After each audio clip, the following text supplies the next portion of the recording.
Santé Canada confirme la contamination de 380 000 tests de dépistage. Publié le 27 avril 2020, c'est assez récent. Est-ce que c'est passé aux infos?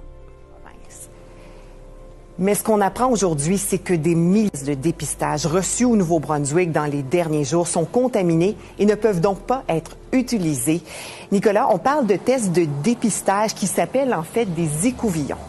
Voilà, ce sont des trousses de dépistage, vous l'avez dit, ces écouvillons. Donc, c'est une tige de 15 cm de long qui sert à aller chercher les sécrétions dans le nez pour aller chercher les cellules et ainsi faire des tests de la COVID-19.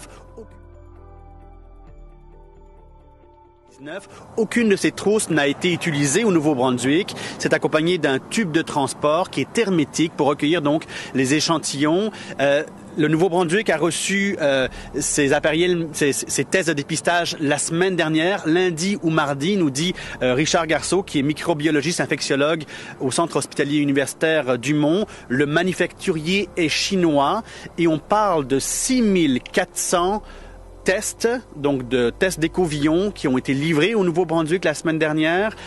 320 000 au Canada, selon Richard Garceau, qui sont donc pour l'instant inutilisables.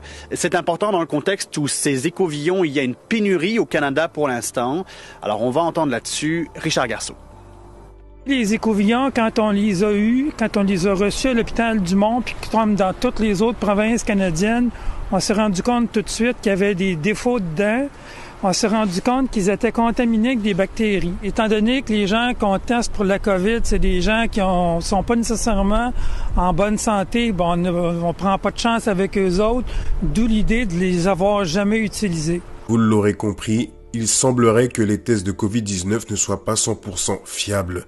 Nous l'avons vu avec le président de la Tanzanie qui nous prouve